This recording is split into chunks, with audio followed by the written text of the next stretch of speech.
ಒಂಟಿಕಾಲು ಮಠ ಇದಿರೋದು Chitradurga to Shivamogga main road ಅಲ್ಲಿ. ಹೊಳಲ್ಕೆರೆ ಬಸ್ ಸ್ಟಾಪ್ ಇಂದ ಜಸ್ಟ್ 2 ಕಿಲೋಮೀಟರ್ ದೂರ ಇದೆ ಅಷ್ಟೇ. ಚಿತ್ರದುರ್ಗ ಅಂದ್ರೆ ಎಲ್ಲರಿಗೂ ಅನ್ಸೋದು ಇಷ್ಟೇ, ತುಂಬಾ ಬಿಸಿಲು ಅಂತ.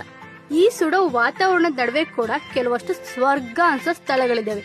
ಅದರಲ್ಲಿ ಈ ಒಂಟಿಕಾಲ್ ಮಠ ಕೂಡ ಒಂದು.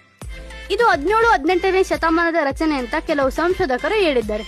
ಚಿತ್ರದುರ್ಗದ ಮಲ್ಲಿಕಾರ್ಜುನ ಮುರುಘರಾಜೇಂದ್ರ ಮಹಾಸ್ವಾಮಿಗಳು ಇಲ್ಲಿನ ಪರಿಸರಕ್ಕೆ ಮನಸ್ಸೊತ್ತು ನನ್ನ ನಿಧನದ ನಂತರ ನನ್ನ ಐಕ್ಯ ಮಂಟಪವನ್ನು ಇಲ್ಲೇ ನಿರ್ಮಾಣ ಮಾಡಬೇಕಂತ ಹೇಳಿದ್ರಂತೆ. ಅದರಂತೆ ನಿರ್ಮಾಣ ಕೂಡ ಆಗಿದೆ.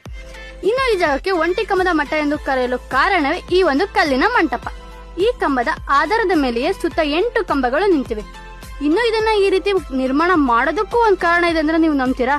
ಹೌದು, ಖಂಡಿತ ಕಾರಣ ಇದೆ. ನಾನು ನೋಡಪ್ಪ ಇಲ್ಲಿ ಇರೋದೇ ಒಂಟಿ, ನಾನು ಹುಟ್ಟಿರೋದು ಒಂಟಿ, ಸಾಯೋದು ಕೂಡ ಒಂಟಿ. ಹಂಗಾಗಿ ನಮ್ಮ ಪ್ರತಿಯೊಬ್ಬರ ಜೀವನಾನು ಒಂಟಿ ಜೀವನ ಹೊರತು ನಾವ್ಯಾರು ಪೂರ್ತಿ ಡಬಲ್ ಆಗಕ್ ಆಗೋದಿಲ್ಲ. ಅಂದ್ರೆ ಏನರ್ಥ, ನಾವು ಒಬ್ರಾದ್ರೂ ಇಷ್ಟು ಜನದ ಮೇಲೆ ಆಧಾರದ ಮೇಲೆ ನಾವು ನಿಲ್ಬೇಕಾಗತ್ತೆ. ಅಂದ್ರೆ ಅಕ್ಕಪಕ್ಕದ ಜನರ ಸಹಕಾರ ಸಹಾಯದಿಂದ ನಾವು ಬದುಕಬೇಕಾಗ್ತದೆ. ಹಾಗಾಗಿ ನಾವು ಒಬ್ರೇ ಇದ್ರು ಅಥವಾ ನಮ್ಮ ಮೇಲೆ ಈ ತರ ಎಷ್ಟೋ ಜನ ಭಾರ ಕೂಡ ನಾವು ಸಹಿಸ್ಕೋಬೇಕಾಗತ್ತೆ. ಅದನ್ನ ಈ ತರ ಸಮೀಕರಣ ಮಾಡಿಬಿಟ್ಟು ಹೇಳಿದ್ರು ಅಂತ ಹೇಳ್ತಾರೆ.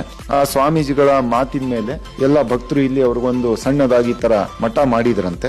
ನಿಜವಾಗ್ಲೂ ಯಂಗ್ಸ್ಟರ್ಸ್ಗೆ ಇದೊಂದು ಒಳ್ಳೆ ಮೆಸೇಜ್ ಅಂತಾನೆ ಹೇಳ್ಬೋದು. ಹಾಗೆ ಪಕ್ಕದಲ್ಲಿ ಒಂದು ಸುಂದರವಾದ ಕಲ್ಯಾಣಿ ಕೂಡ ಇದೆ. ಇಲ್ಲಿಗೆ ಯಾವುದೇ ರೀತಿ ಎಂಟ್ರೆನ್ಸ್ ಫೀಸ್ ಕೂಡ ಇಲ್ಲ. ಸೊ ಯಾರೆಲ್ಲ ಇನ್ನೂ ಈ ಜಾಗನ ನೋಡಿಲ್ಲ ಆದಷ್ಟು ಬೇಗ ಹೋಗಿ ನೋಡಿ ಅಂತ ಹೇಳ್ತಾ ಸಿಗುವ ಮತ್ತೆ.